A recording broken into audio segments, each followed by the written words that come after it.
Good morning, everyone. Good morning, Dr. Lancaster.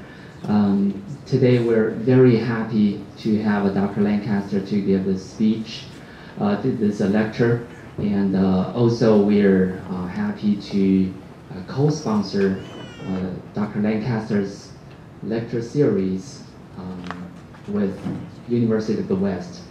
And this is the beginning of our online Buddhist education, and also this is the first time we use a Google Hangout on air to broadcast the lectures and courses.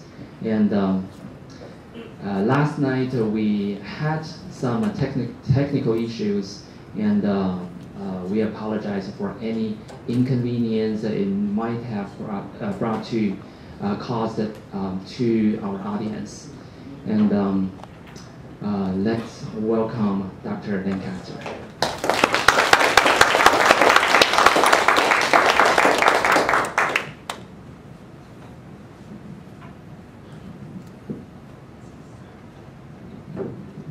Thank you very much, Abbott. It's very wonderful to be here again, see everybody. And some of you who were with us last night, here you are again. It's hot and heavy with these talks. I want to thank the Temple here for co-sponsoring this, and want to thank the university for also helping to make it possible to have this lecture series. And thank Professor Uemura for her help in setting all of this in training. Appreciate it very much. All of you who are working on the internet issues and technology, I know the difficulties and appreciate that help very much as well. This morning I'd like to talk to you about issues that are related to monasticism. And I want to indicate that the monastic tradition is one of the great contributions that Buddhism has made to the world of religions. The monastery as we know it, with monks and nuns living by rule and with special clothing and with shaven heads and all of the things that we see around us here in this place, was invented by the Buddhists. And they introduced it through the Syrians into Christianity, so that the monastery in Christianity owes a great deal to Buddhism for putting together this concept of religious life where people live together in a communal environment, leave home, separate themselves from the normal world, and dedicate themselves to a life of service and learning in a monastic setting. This was fully in place long before the first monasteries ever developed in Europe, and they have followed and copied the Buddhist tradition in this regard. Monasteries have so many functions that it's really difficult for us to determine how to define them. Their functions can vary from one place to another enormously. So I'm not here to tell you that there's only one way to think about a monastery by any means. It is a very multifaceted kind of institution. Primarily, they have been in the past practice centers. They teach meditation, they teach discipline, they teach ritual performance, and they teach etiquette. And these have been a part of what the monastic institutions have done throughout the centuries, and continue to do so. But monasteries also have another function, which is service. And in particular, this has come to the fore in more modern times, but in both Christianity and Buddhism, the decision that has to be made in monasteries is, do we function purely on meditation Are we a retreat-only place? Is this a place that people come to be totally separated from the world? Or does the monastery serve a function to the community and provide services to a larger community group? And this kind of tension between whether we're a meditation group or a service group is always present in the Buddhist monastic history and continues to be so to the present. So I know that there are lots of monks and nuns who say to me, I thought I was going to join a monastery and be in a meditative center, and I find out that I joined a monastery and I spend my time in service to others, and I'm very busy, and I don't have time to meditate. And they blame. I've been teaching with groups in prisons, and the irony is that these prisoners who have more time, in a way, are living in a pure monastic environment. Their food's taken care of, their clothing, their housing, they're left absolutely free. They have no obligations because they're in high security prisons. They're not allowed to do their laundry. They're not allowed to help to cook. They have nothing to do. So some of them meditate for 8 hours a day now. And it changes them. It really makes an enormous difference. So I've had to laugh when I've watched the monastic prisons. Recently, one of our prisoners did a thing he shouldn't have done. He tried to sneak in a cell phone, and they caught him. And they put him in solitary confinement, and they were going to keep him in solitary confinement for a year as a penalty for bringing in the cell phone. But then they found out that because he knew how to meditate, he was using it as a retreat. And he was really enjoying being in solitary confinement. And when the prison guards found out that he was having such a good time meditating, they put him back into the general prison population. He was supposed to be punished, and he was taking it as, this is wonderful, you're giving me an opportunity to really meditate. So monasteries are both service and meditation, and it's so ironic that prisons tend to have become a kind of monastic situation. The other thing that monasteries do is text study. That is, that monasteries are the place in which people really work with doctrine and learn how to deal with textual information. And that's part of the traditional places in which text study and writing of texts and dealing with commentaries have always been taking place. So monasteries can be a retreat. Some monasteries around the world are built just to be a retreat. They put them in the most remote places they can find. They stick them on top of mountains. They do everything to try to keep them from being so involved where people come and disrupt the practice of meditation. That's one form of monastic life.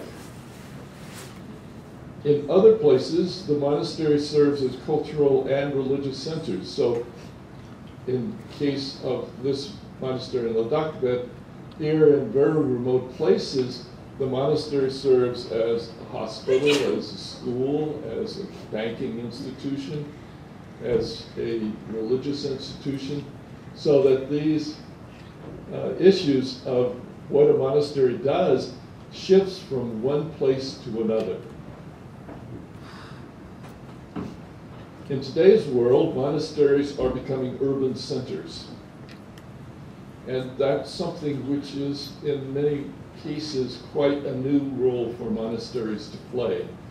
Instead of being put out in the mountains and stuck as far away from population as possible, now we find, like this place in Ulaanbaatar in Mongolia, we find the monastery being placed right in the middle of the city, and therefore it functions as an urban center, and it becomes a place for not only learning, but for community activities.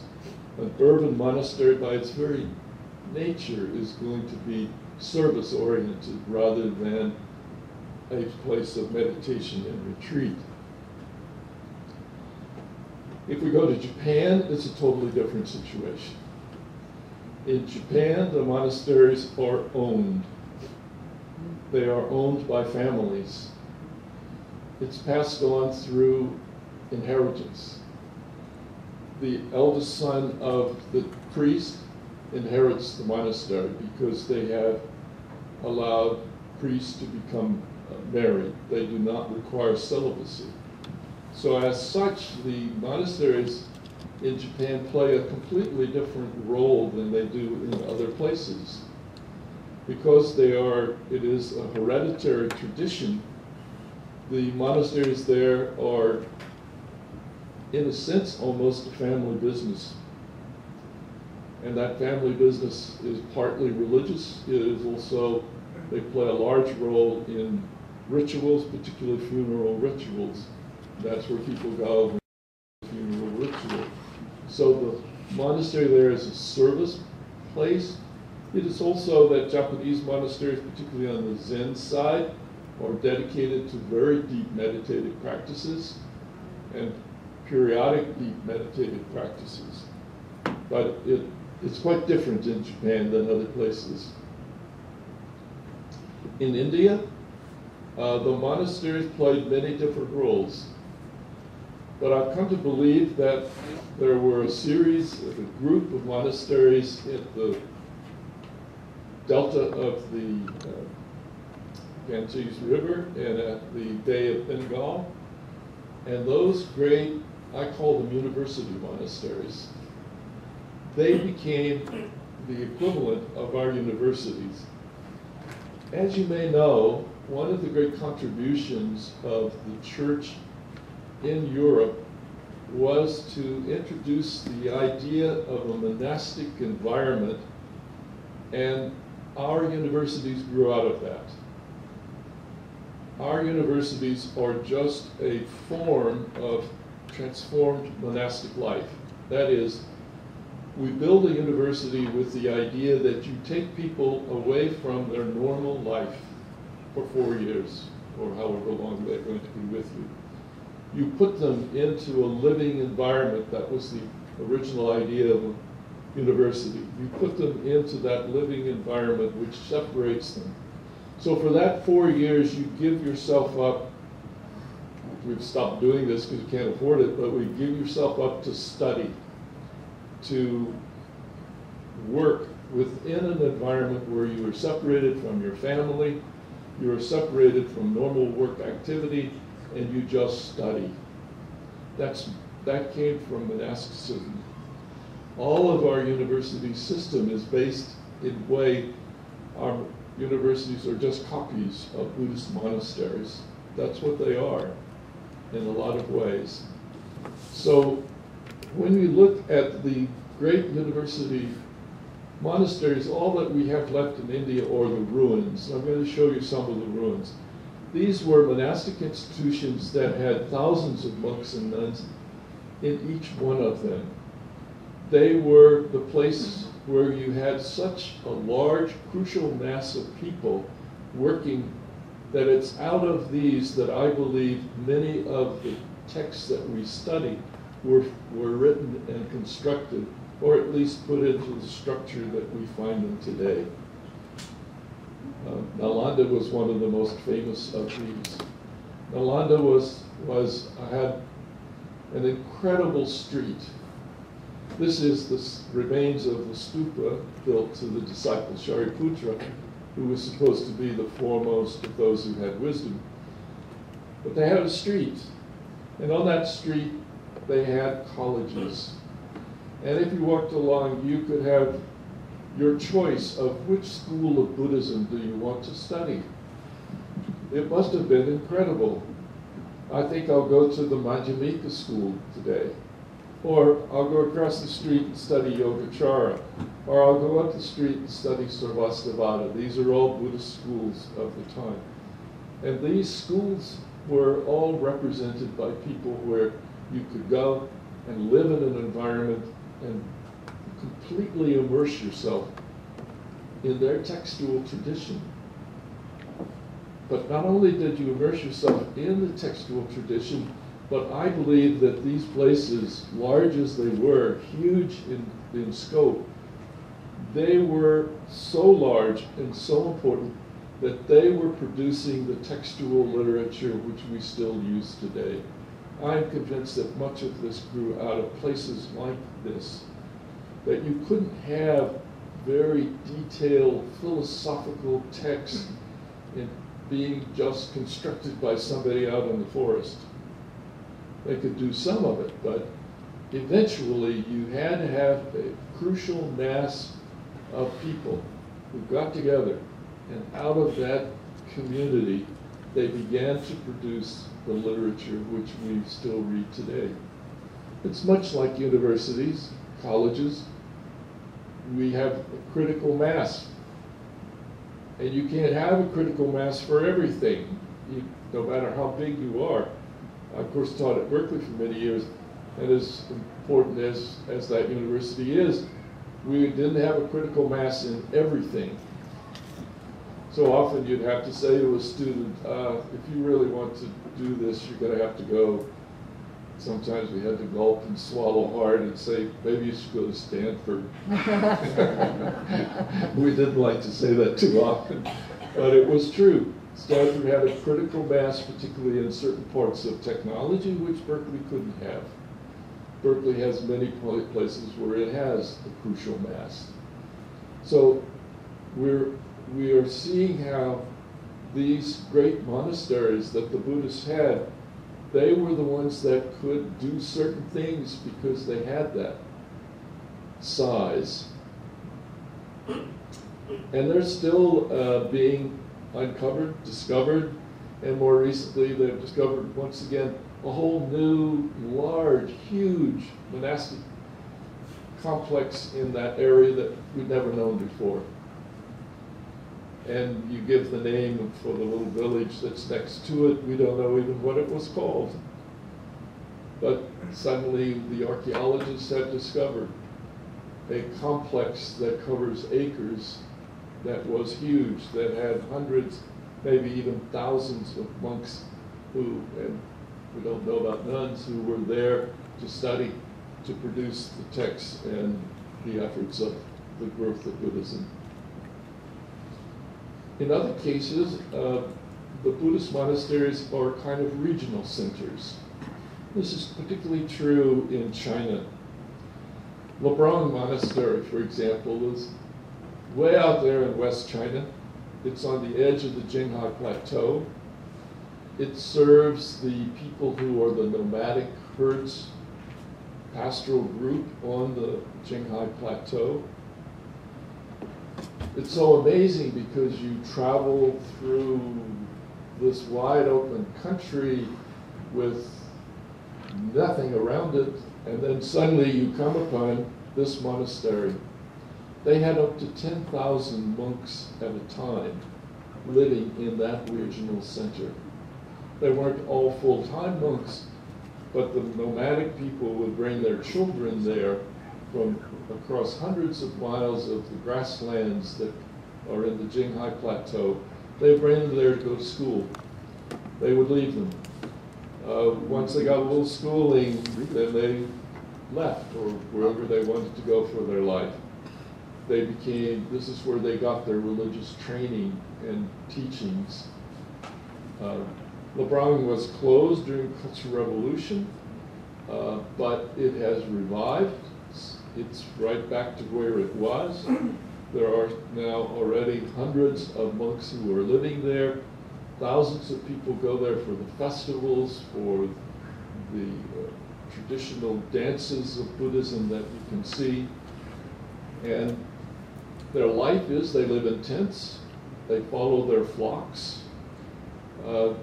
China tried to get them all to move into little houses, and they built little villages for these nomadic people so they would have a better life.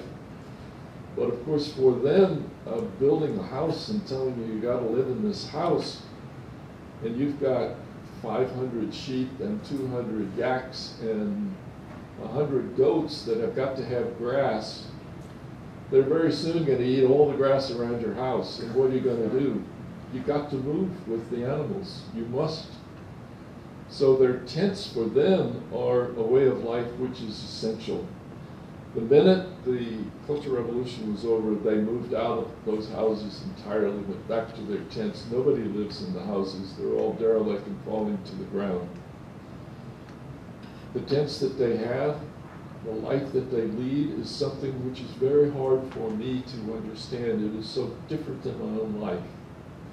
I've traveled out among them. What always amazed me was when we were traveling, we were on horseback, part of it, and here would come this group of strange people riding on horseback with brightly colored jackets and hoods and all of our mountain gear that we had bought in stores that sell mountaineering gear. And as we would walk by, they wouldn't even look at us. We had no role in their life. We weren't even there for them. It was so amazing to me to be invisible when I felt I was so visible. But my passing by was just like the wind or a storm. Nobody's going to pay much attention because I'm not going to be that important to them in their life. I had a student who came from these nomadic people. It was fascinating to listen to him and to listen to the kind of life that he lived. Because I said to him, when I'm out in this grassland, I see all these herds of animals. How do you keep them apart? There are no fences. How do you know where your animals are and where your neighbors are? And he said he knew his father had 500 sheep. He knew them all. He knew every single sheep that was theirs. He could identify it. And he could identify most of his neighbor's sheep. He knew who that sheep belonged to because they were so close to the animals and lived with them in such intimate relationship that just as we can recognize the people around us and say, well, I know that person and I know where that person belongs, he could do it with 500 sheep. And it's hard for me to understand how you could have that kind of existence.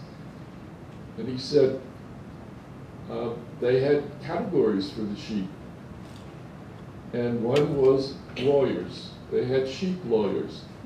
Some of the sheep, whenever there was a fight among the sheep, would go in and break it up. And there were the herding sheep, that is the sheep that were good at leading. So they don't have dogs because they don't have food for dogs, but they would use one of the sheep that was born to it, they felt. They said, aha, here's a leader sheep, and that sheep would herd the other sheep. So when he was older, he went to LeBron. In other words, that was their life. They lived that kind of intimate relationship with their animals. So when these foreigners go traipsing through your pasture land, they don't mean anything. They're meaningless. They are looking at a full life of knowing all this lore and all this information about their animals. So when he goes to the monastery to study and to be brought into the Buddhist world, that's where he got introduced to it. Although he said his first training in Buddhism was from his grandfather. At night, instead of reading or watching television, his grandfather would sit with him and chant Buddhist texts and begin to explain them to him as a child. So he grew up memorizing lots of the texts.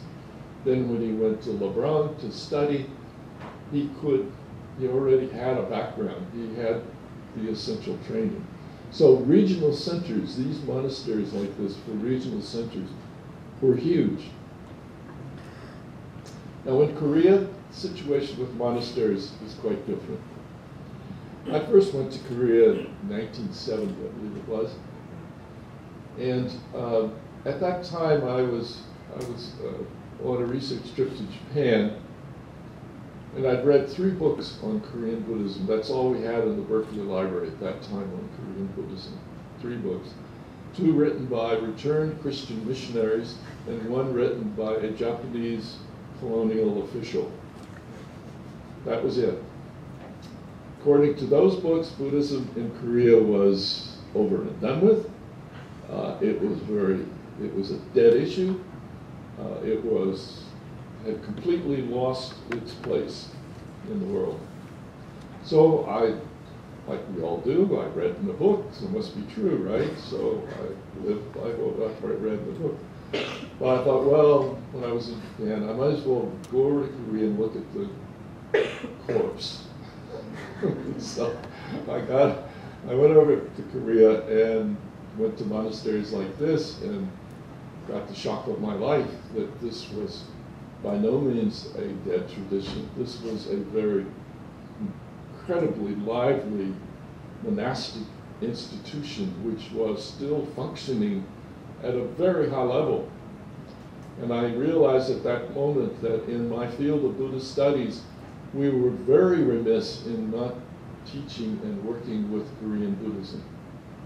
So when I came back, I began to train people to study it, even though I myself am not a Korean specialist.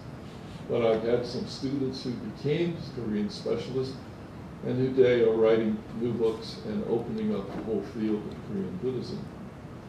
Well, one of the things that's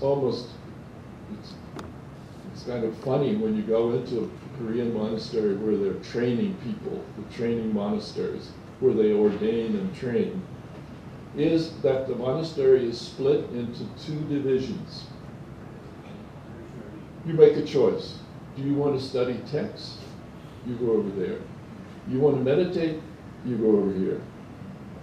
So the people who go over and meditate, you go over there and you talk to those young monks and nuns and you say, well, how about the people over there studying text? Oh, they just read. They don't know what they're reading because they haven't meditated. You go over and talk to the textual people and say, well, what about these people over there?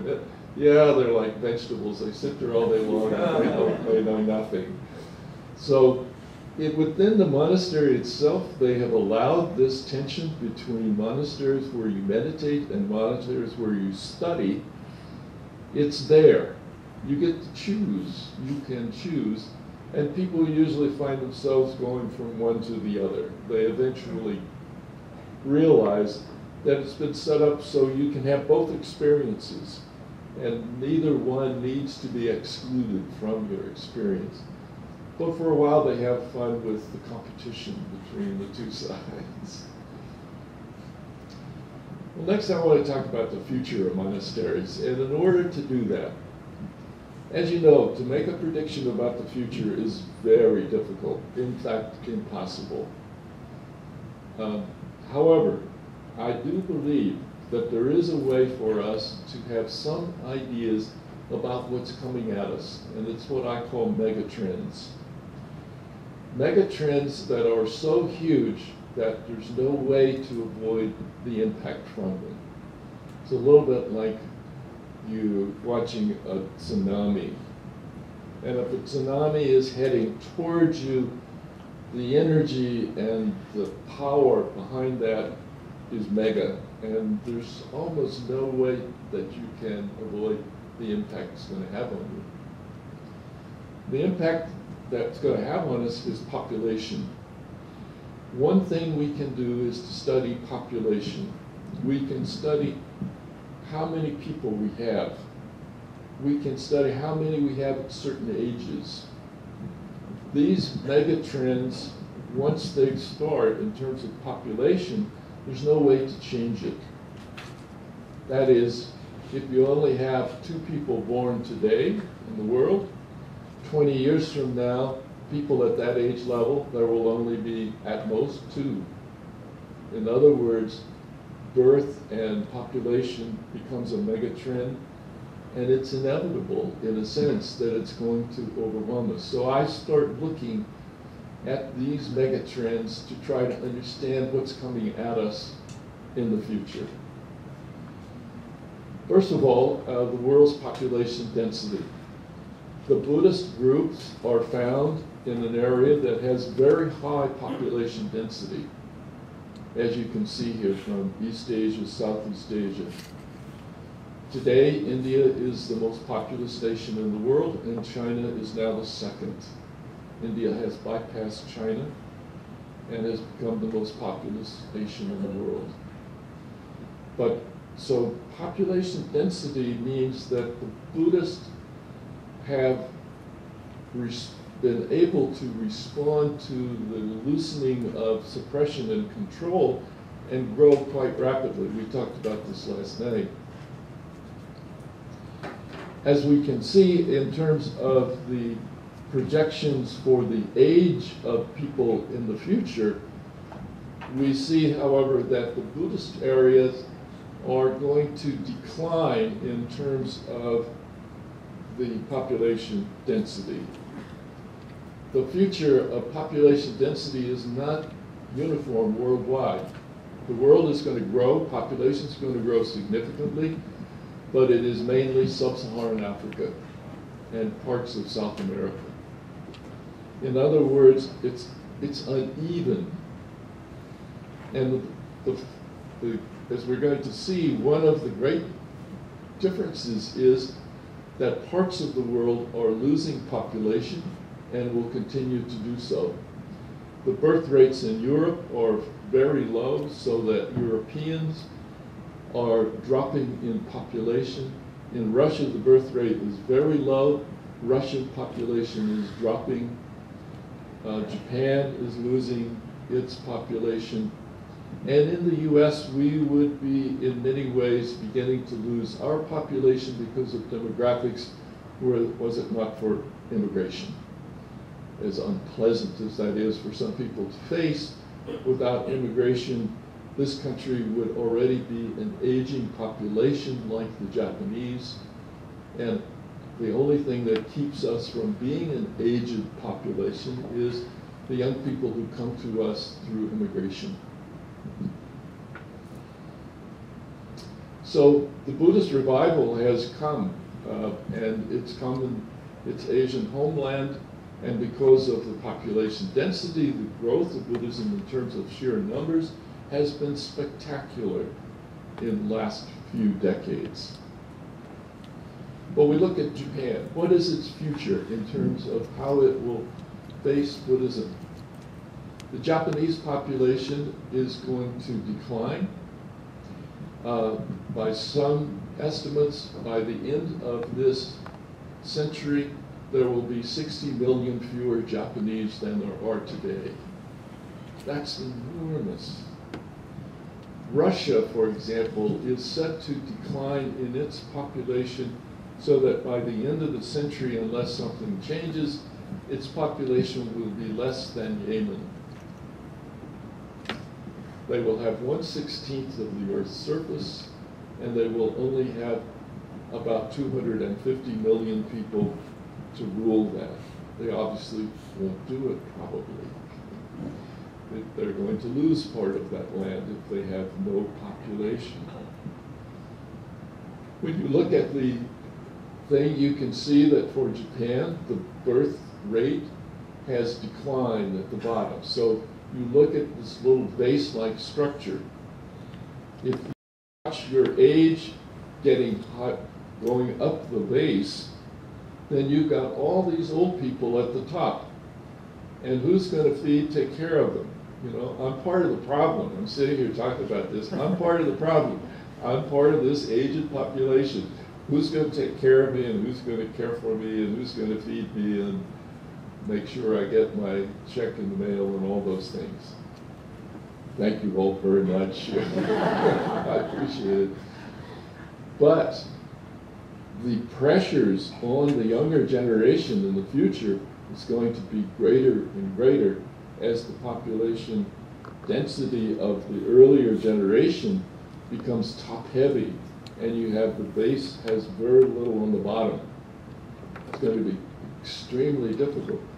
And this is going to affect Buddhism very much, because it means that in the past you have monastic institutions are mainly places where large families can send one child or two children.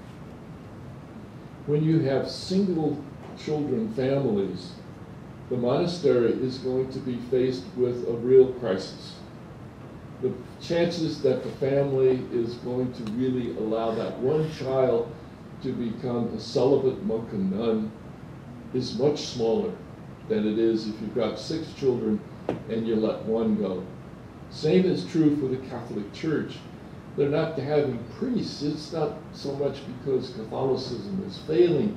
It's because of this megatrend of birth rate, where you could always give one son to the church. Now you've only got one son. Sorry, church, you can't have him. I need him. I'm going to keep him as part of the family life. In other words, the megatrend tells us who's going to be available 20 years from now or 30 years from now at the age level which we would expect monastic recruitment to take place. Universities are facing it already. For example, I think the one place that you feel it very powerfully is in Taiwan. The number of college-age students in Taiwan has now shrunk dramatically because the birth rate has nothing to do with anything other than the fact that birth rates in Taiwan shrunk. They had fewer children. They had children later in life. And because it has shrunk, universities are closing. They don't have any students. Now, of course, there is a solution that I keep saying to the people in Taiwan. There is a solution. All you got to do is go over there to China and recruit students, and you bring them in from China, and you make a lot of money, and you open your universities again. It's too simple, I think. You go to a place like Thailand, they are not merely the situation of Japan. You can see that the base is still very large.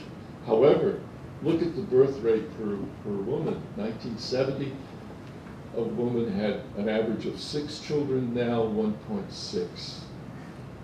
That says that the demographics and the megatrend is going to hit you.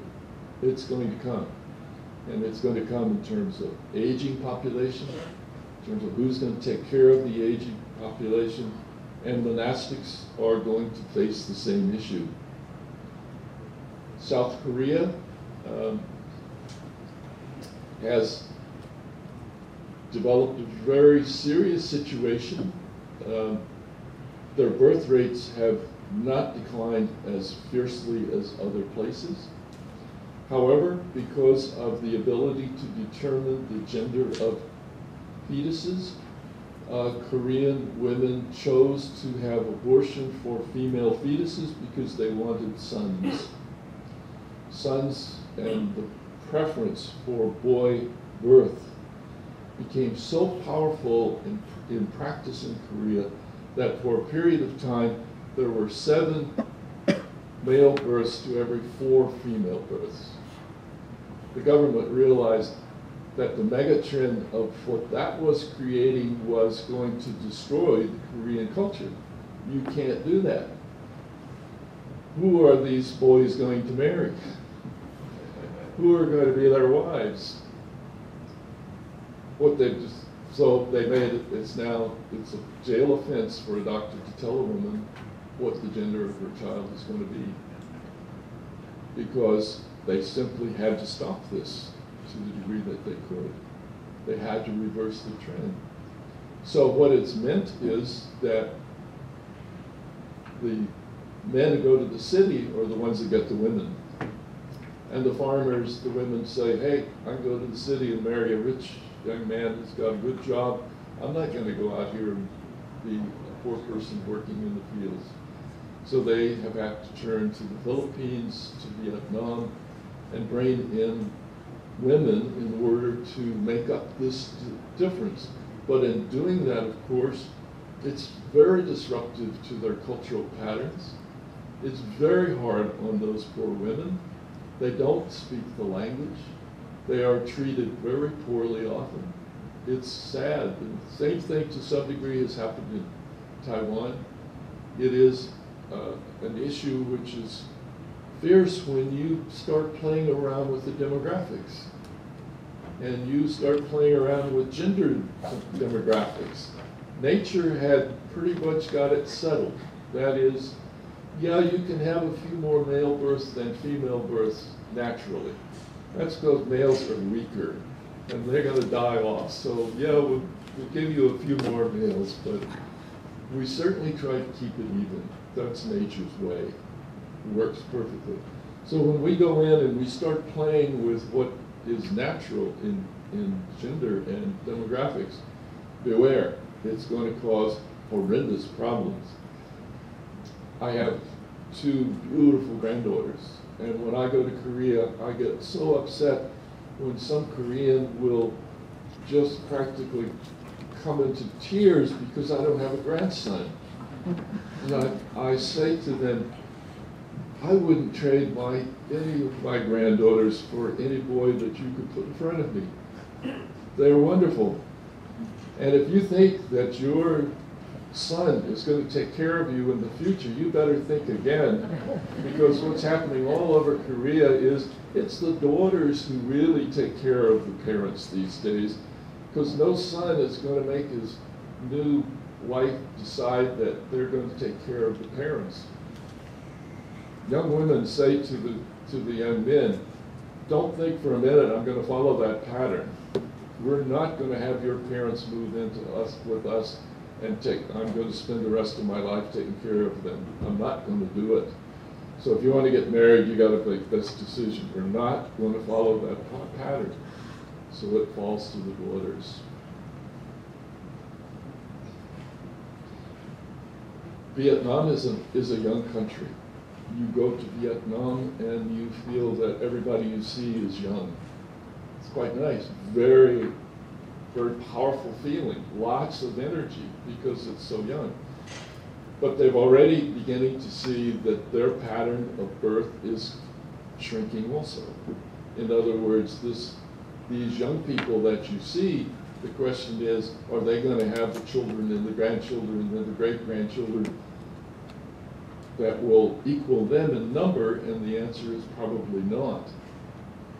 But that's why Vietnam is such a place for manufacturing. They've got the labor force, the demographics are there to make it, and they have plenty of people for monasteries.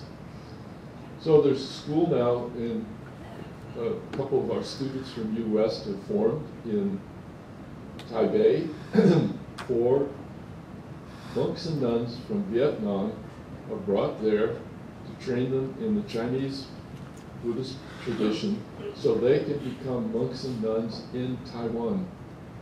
Because many Taiwanese temples cannot find a monk or nun to come and take over their place. There aren't enough. So they are importing these Vietnamese monks and nuns and training them to fill in that. And that you can see why you can do it from Vietnam. When you look at this demographic chart, they got a lot of young people. They can do it.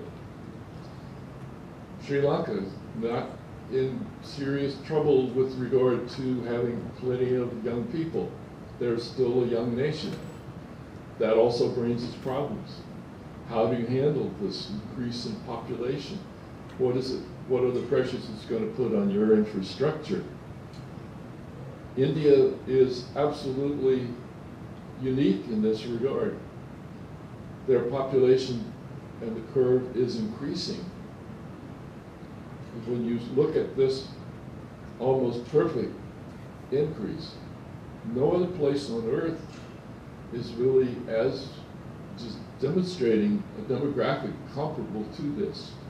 India is not only the largest population in the world now, it's going to soar far beyond where it is now, just inevitably by the demographics. Even if they start having fewer children, it's going to take a long while for that to change their demographics. So Taiwan is faced with this shrink. Buddhist monasteries, 1983, they had 3,400. By 1995, they had 9,300 monastics. It kept on growing. This is just the last material where I could find the reference. Buddhist monasteries grew fourfold. The question is, where are you going to find people to man those monasteries? That's why people were being brought in from Vietnam as one solution. So when you look at China, Chinese shows very interesting things. You get these patterns of large population, then why do you have a break, and then more? And it depends on whether people feel that it's their emotional state. So a lot of people say this is an emotional graphic for China. When Chinese feel that things are good and they're feeling good about it, the number of children would increase. When things they're not so sure, their population and number of births dropped. Today, of course, with the one child per family laws, which are being mainly enforced, their birth rate is dropping. That's why they have already dropped from first place to second place in terms of the density of their population. But they know now that they can see from other aging populations, it's not so easy to live with that drop. For example, in Japan, when the tsunami hit those villages in the northern part of Japan, many of them will never be rebuilt. There are no young people to be there for them. The older people who were still living there are simply being put into homes and other places because they had already given up their population of young people. You can't have a town with no young people. You've got to have the next generation and the next generation to come on to keep places in operation. So China and India have changed places in terms of which one is the most populous. But another very big mega trend has been that in 2012, for the first time, the world crossed an enormous bridge. More people living in cities than living in the countryside. The world went from being rural to urban. And that urbanization of the world is going to continue. So that for the future, in terms of the monasticism of Buddhism, it has to be directed toward urban populations. Because that's where all the population is going to be in the future. We are becoming more and more urban all the time. There are problems. One of the problems that we've asked ourselves is what's going to happen in the future, because the number of people who identify with religion is dropping.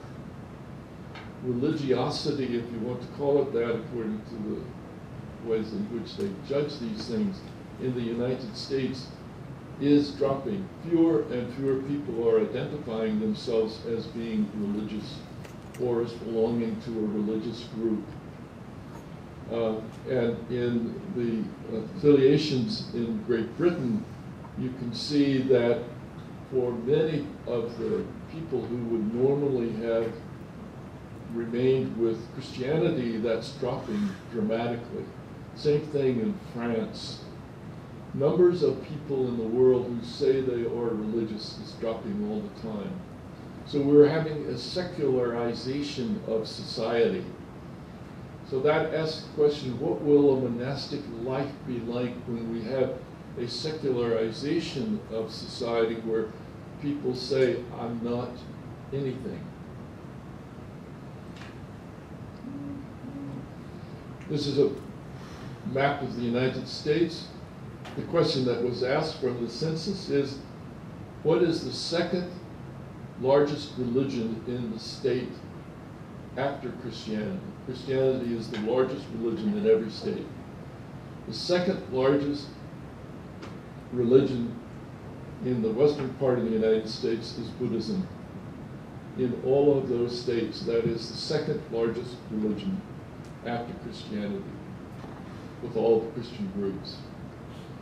So we have this strange thing in California. I feel we really must work on it.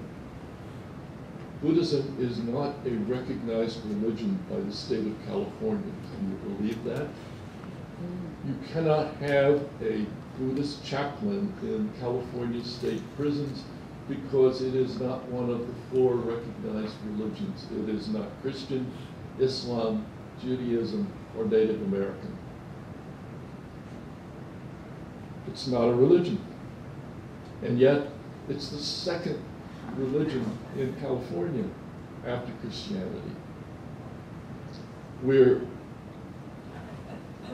Solid maps, though, are not as good as this is a map done by county for Buddhism. This was a census done by county, and if you look at it by county, you can see that it's much more spotty. When you show a solid map, you get a wrong impression. You have to get down to the granularity of what those maps are. But you can certainly see that Buddhism in the United States is right along the West Coast. It also is in the Northeast. But you have pockets of Buddhism all the way across the country. Strange pockets that you wouldn't quite imagine in Oklahoma and Kansas. You get a county which has a lot of Buddhists in it, and you wonder how in the world this can be. Each one of those has to be studied and explained.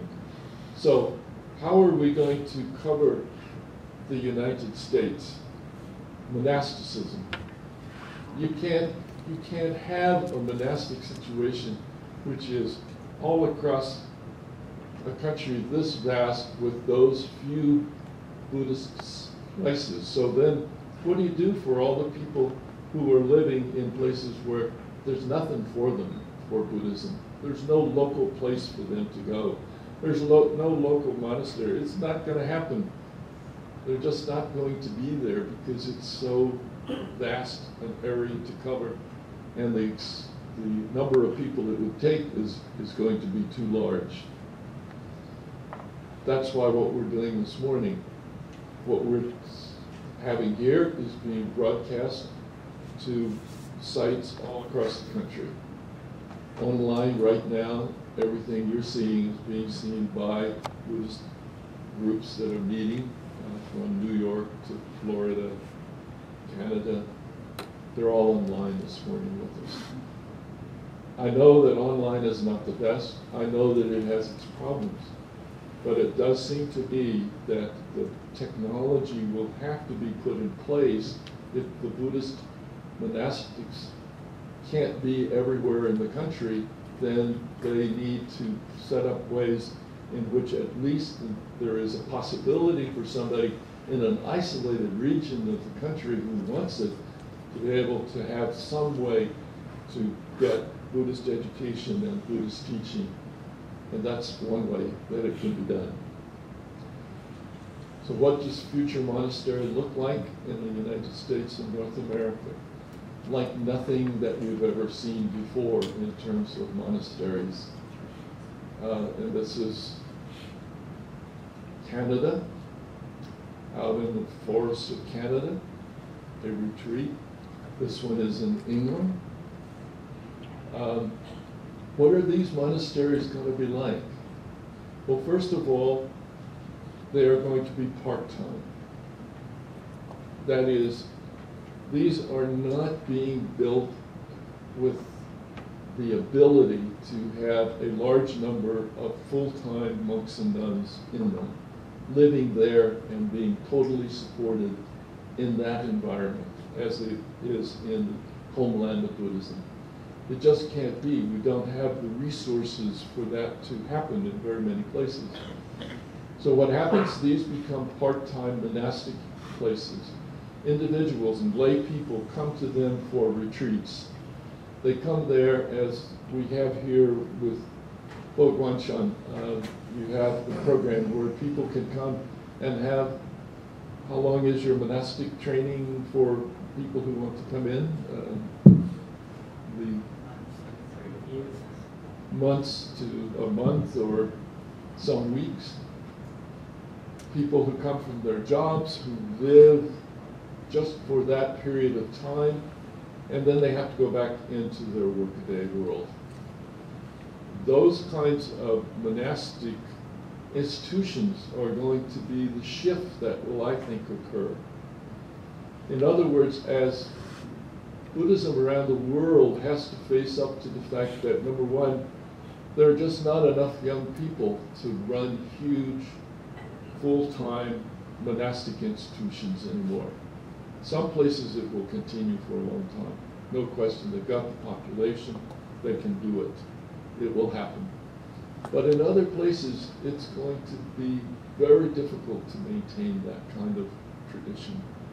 So I believe that a lot of the load of Buddhist activity will be transferred to the shoulders of lay people, and that lay people will have to assume a greater responsibility for learning and becoming informed so that they can perform some of the tasks, so that the fewer monks and nuns will be able to manage their situation.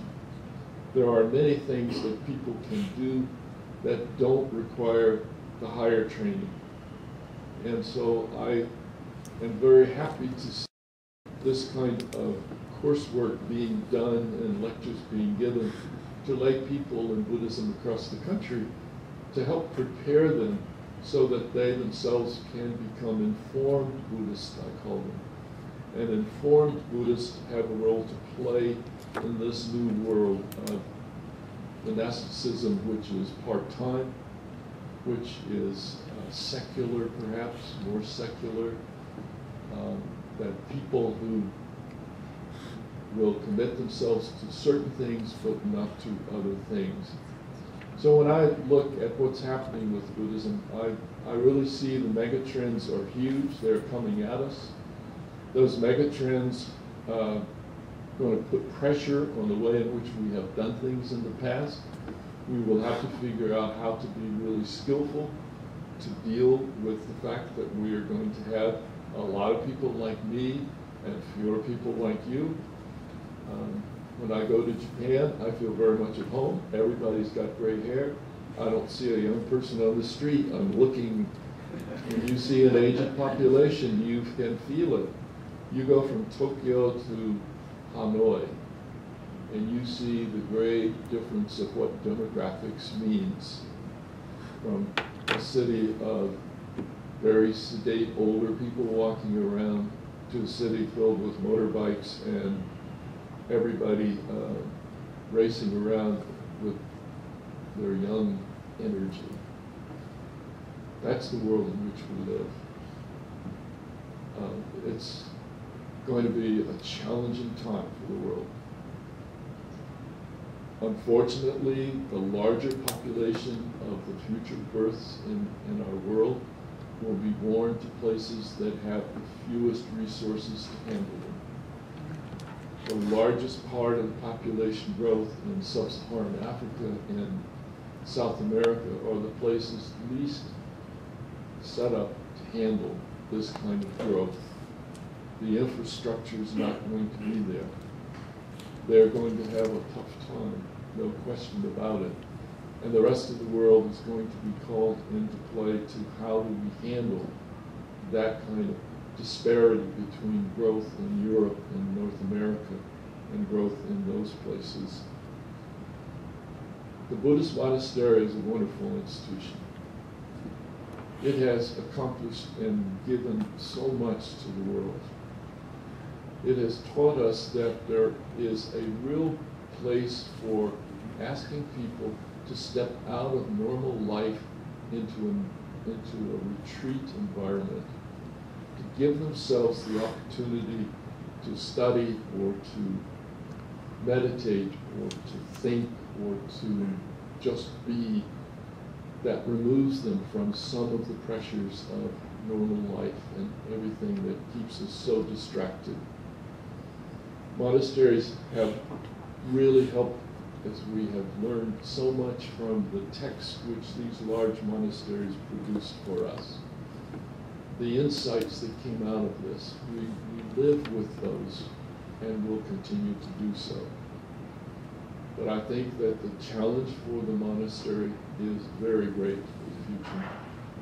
And we're sitting in one of the most interesting experiments in the world, Shilai Temple, and setting up here in the greater Los Angeles region as it has in a service monastery, which is a cultural center, which is a regional center, which is a community center, which has all of these functions,